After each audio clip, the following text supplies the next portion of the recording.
Hello प्यारे बच्चों, कैसे हैं आप सब। आई होप आप सब अच्छे से होंगे। आज हम चैप्टर 1 पढ़ेंगे, राख की रस्सी।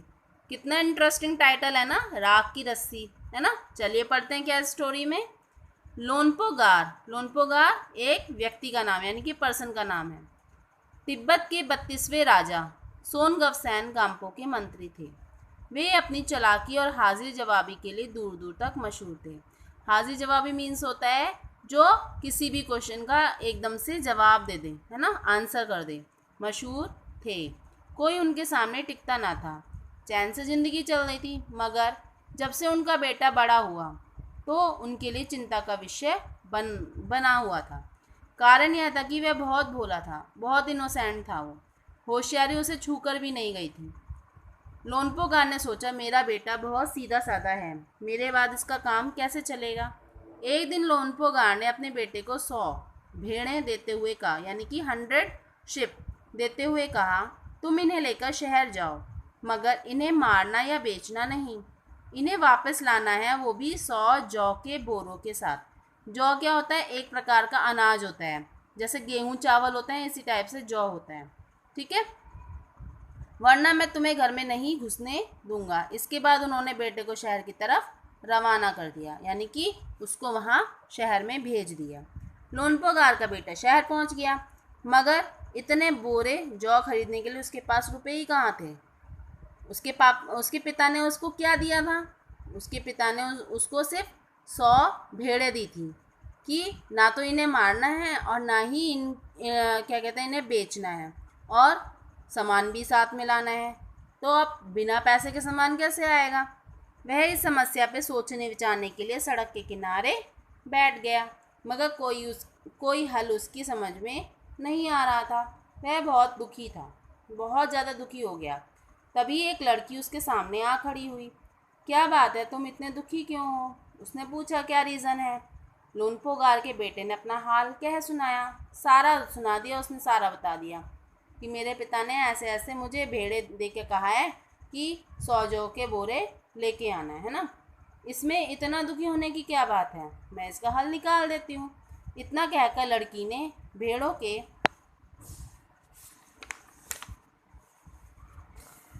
बाल उतारे और उन्हें बाजार में बेच दिया।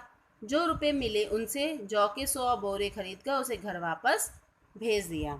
अब लोनपोगार के बेटे को लगा कि उसके पिता खुश होंगे। भाई, जब उनका काम हो गया तो खुश होंगे। लेकिन क्या हुआ, मगर उसकी आपबीती पर उन्होंने ध्यान नहीं दिया कि उसके साथ क्या हुआ क्या नहीं हुआ। उन्होंने ध्यान नहीं दिया और वे उठकर दूसरे कमरे से बाहर चले गए। दूसरे दिन उन्होंने अपने बेटे को बुलाकर कहा, पिछली बार भेड़ों के बाल उतार कर बेचना मुझे जरा भी पसंद नहीं आया। अब तुम दोबारा उन्हीं भेड़ों को लेकर जाओ, उनके साथ जौ के 100 बोरे लेकर ही लौटना। एक बार फिर निराश, लोनपोगार का बेटा शहर में उसी जगह जा बैठा। न जाने क्यों उसे यकीन था, यानी कि विश्वास था, कि वह लड़की उसकी मदद के लिए ज़रूर आएगी। और हुआ भी कुछ ऐसा ही। वह लड़की आई, उससे उसने अपनी मुश्किल कह सुनाई। अब तो बिना जौ के 100 बोरों के मेरे पिता मुझे घर में नहीं घुसने देंगे। लड़की सोच कर बोली, एक तरीका है ना। उसने भेड़ों के सींग काट लिए, उन्हें बेचकर जो रुपए मिले उनसे 100 बोरे जौ खरीदे। बोरे लोनपेगार के बेटे को सौंपकर लड़की ने उसे घर भेज दिया। भेड़े और जौ के बोरे पिता के हवाले करते हुए लोनपोगार का बेटा खुश था, बहुत खुश था। उसने विजयी भाव से, यानी कि उसने सोचा कि मैं जीत गया हूँ। टास्क दिया था ना, उसके पापा ने टास्क दिया था ना, उसने सोचा मैंने टास्क कंप्लीट कर लिया है।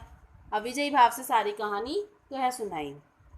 सुनकर लोनपोगार बोले, उस लड़की से कहो कि हमें 9 हाथ यानी कि 9 हैंड लंबी, 9 हैंड की जितनी लंबी राख की रस्सी बनाकर दे। अब राख की रस्सी कैसे बनेगी? रस्सी, वो भी राख की। राख क्या होता है? जो हम लकड़ी वगैरह जलाते हैं ना, जो उनसे ऐश बच जाती है, उसको राख कहते हैं ना। उनके बेटे ने लड़की के पास जाकर पिता का संदेश दोहरा दिया। लड़की ने अब एक शर्त रख दी, मैं रस्सी तो बना दूंगी, मगर तुम्हारे पिता को वह गले में पहननी होगी। अब इम्पॉसिबल है राख की रस्सी बनाना, लेकिन उस लड़की ने भी क्या सोचा कि वो रस्सी तो बना देगी लेकिन आपके पिता को वो पहननी होगी।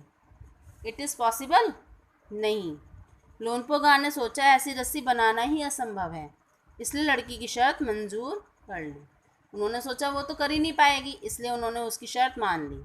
अगले दिन लड़की ने 9 हाथ लंबी रस्सी ली। अब उसने रियल की रस्सी ली, उसको है ना 9 हाथ की लंबी रस्सी ले ली, उसे पत्थर के सिल पर रख दिया। पत्थर का सिल पता है आप लोगों को, घर में चटनी वगैरह पीसते हैं ना, है ना, तो आपके घरों में भी होगा सिल। उस पर रस्सी को रखा और उसको जला दिया। रस्सी जल गई मगर रस्सी के आकार की राख बच गई, है ना। इसे वह सिल समेत लोनपोगार के पास ले गई। अब वो अगर वो उसको ऐश को उठाती यानी राख को उठाती तो वो टूट जाती। तो उसने क्या किया, उस पूरे पत्थर को वो लोनपोगार के पास ले गई और उसे पहनने के लिए कहा। लोनपोगार रस्सी देखकर चकित रह गए, आश्चर्य में पड़ गए कि ऐसे कैसे हो सकता है। वे जानते थे कि राख की रस्सी को गले में पहनना तो दूर, उठाना भी मुश्किल है। क्यों? क्योंकि हाथ लगाते ही वो क्या हो जाएगी, टूट जाएगी। लड़की की समझदारी के सामने उनकी अपनी चालाकी धरी रह गई। बिना वक्त गंवाए लोनपोगार ने अपने बेटे की शादी का प्रस्ताव लड़की के सामने रख दिया। धूमधाम से उन दोनों की शादी हो गई। कैसी लगी आप लोगों को स्टोरी? आई होप बहुत अच्छी लगी होगी। इसको आप अच्छे से रीड करना and take care. Good bye.